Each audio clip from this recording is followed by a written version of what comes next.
Hello student आज हम NCERT book maths class 12th का जो हमने चैप्टर 3 स्टार्ट किया था, इसका नाम था मैट्रिसेस। उसमें स्टूडेंट हम पढ़ रहे थे एक्सरसाइज 3.2 के स्टूडेंट हमने 20th क्वेश्चन कर लिए थे। अगर आपने वो नहीं किए हैं तो पहले वो कर लीजिएगा। आज स्टूडेंट हम क्वेश्चन नंबर 21 करेंगे और 22 करेंगे। तो देखिए स्टूडेंट स्टार्ट कर रहे हैं। 21 क्वेश्चन क्या है, सबसे पहले रीड कर लेते हैं क्वेश्चन को अच्छे से। Assume x, y, z, w and p are matrices of order 2 cross n। देखिए स्टूडेंट आपको 5 मैट्रिसेस दिए हैं, एग्ज्यूम करनी है x, y, z, w, p। और x मैट्रिक्स का जो ऑर्डर है वो 2 क्रॉस n है। मैंने ऐसे लिखा है x मैट्रिक्स है और उसका ऑर्डर 2 क्रॉस n है। ऑर्डर यहाँ पे लिखने हैं, पता है ना। y मैट्रिक्स मैंने लिखा है यहाँ पे, उसका ऑर्डर 3 क्रॉस k है। z मैट्रिक्स का ऑर्डर 2 क्रॉस p है। ऐसे ही w मैट्रिक्स का ऑर्डर n क्रॉस 3 और p मैट्रिक्स का ऑर्डर वो p क्रॉस k आपको एग्ज्यूम करना है respectively. Choose the correct answer in exercise 21 and 22। आपको करेक्ट आंसर चूज करना है। और 21 क्या स्टूडेंट ध्यान दीजिएगा, the restrictions on n, k and p show that py plus wy will be defined are. काफी इजी स्टूडेंट, ध्यान दीजिएगा। ये ऑप्शन है, इसमें ऑप्शन है ये ऑप्शन में k क्या 3 होगा, comma p equal to n होगा।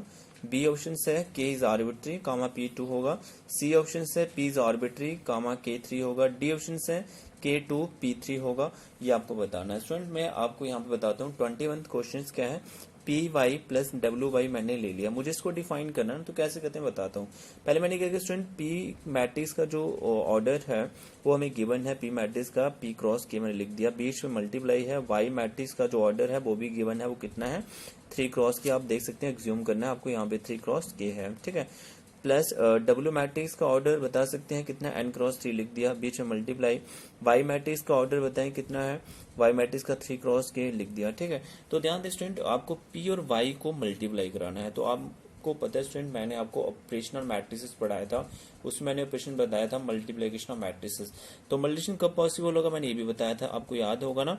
मल्टीप्लिकेशन के लिए मैंने बताया था फर्स्ट मैट्रिक्स का कॉलम, तो यहाँ पे फर्स्ट मैट्रिक्स कॉलम K है और सेकंड मैट्रिक्स का जो Y है उसका रो कितना है 3 है, ये बराबर होना चाहिए। तो स्टूडेंट आपने तो यहाँ पे ये ढूंढ लिया ना, आपको क्या ढूंढना था, रेस्ट्रिक्शन ढूंढना था। पहली जो रेस्ट्रिक्शन है स्टूडेंट वो K इक्वल टू 3 होगा, तभी तो मल्टीप्लिकेशन पॉसिबल होगा। समझ आ रही बात।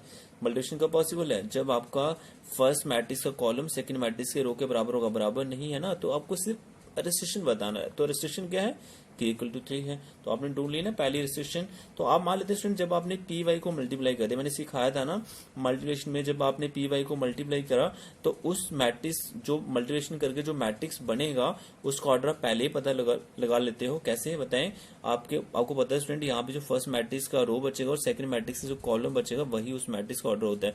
तो मुझे पता है जब मैं Py को मल्टीप्लाई करूंगा उस मैट्रिक्स जो ऑर्डर होगा वो P क्रॉस K होगा। तो मैंने लिख दिया।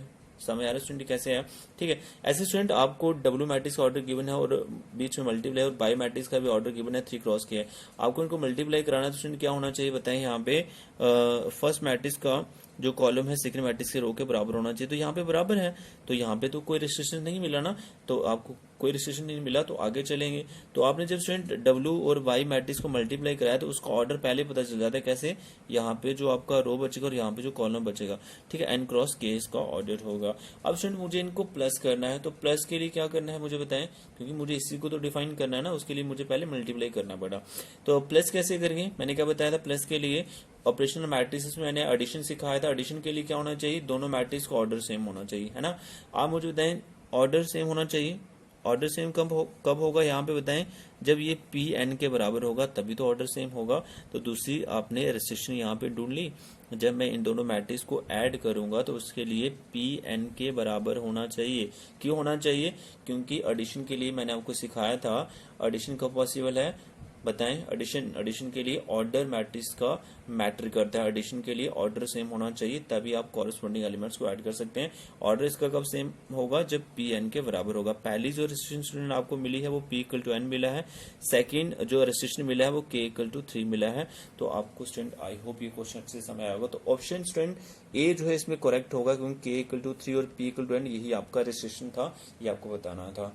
तो आई होप स्टूडेंट आपको अच्छे से समझ आ गया होगा। स्टूडेंट मैंने क्वेश्चन नंबर 22 पे लिया है, तो आप ये भी देख लीजिएगा। 22 भी काफी इजी क्वेश्चन है स्टूडेंट, देखिएगा। 22 में student if n equal to p, आपको बोला गया कि अगर n p के बराबर है तो then the order of the matrix 7x minus 5z is. तो ये एक मैट्रिक्स है, इनका ऑर्डर आपको बताना है। तो ध्यान दे स्टूडेंट, मैं आपको बताता हूँ ये कैसे करना है। ऑप्शंस में ए ऑप्शन है p क्रॉस 2 है, ठीक है, और बी ऑप्शन 2 क्रॉस n है, सी ऑप्शन n क्रॉस 3 है, D option p cross n है। तो ऐसे टिक नहीं करेंगे, समझेंगे इसे अच्छे से। तो देखिएगा स्टूडेंट 7x माइनस 5z मैंने यहाँ से लिए, ये मुझे इस मैट्रिक्स का मुझे ऑर्डर बताना है। मैंने क्या किया स्टूडेंट, सबसे पहले 7 लिखा, फिर मैंने मैट्रिक्स x लिखा। तो x मैट्रिक्स का जो ऑर्डर है ना, ये आपको एग्ज्यूम करना है। यहाँ पे आप देख सकते हैं कितना है, 2 क्रॉस n है। तो मैंने x मैट्रिक्स यहाँ पे लिख दिया 2 क्रॉस n।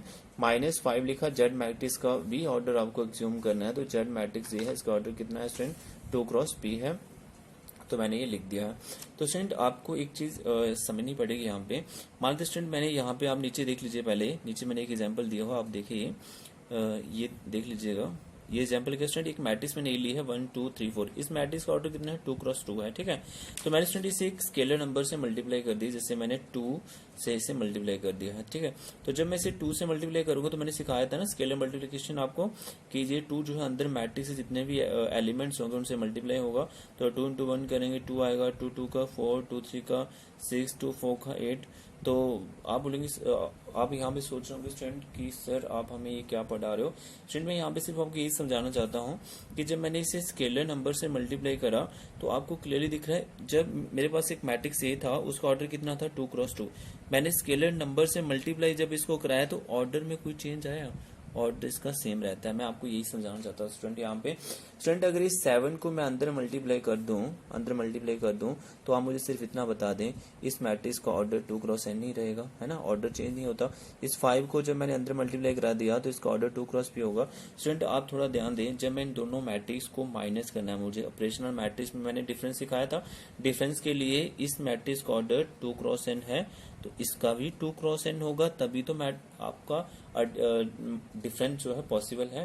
डिफरेंस के लिए भी तो क्या होना चाहिए, ऑर्डर सेम होना चाहिए। तो स्टूडेंट यहाँ तो आपका ऑप्शन 2 क्रॉस n, इधर भी मैं 2 क्रॉस n रख दूं, या मैं इधर 2 क्रॉस p रख दूं, तभी तो मैं माइनस कर पाऊंगा। बट अगर स्टूडेंट आप अपना ऑप्शंस देखें, ऑप्शंस ध्यान से देख लीजिएगा, ऑप्शंस में 2 क्रॉस p जो है वो ऑप्शंस में नहीं है, ठीक है। तो ये तो हमारा ऑर्डर नहीं होगा।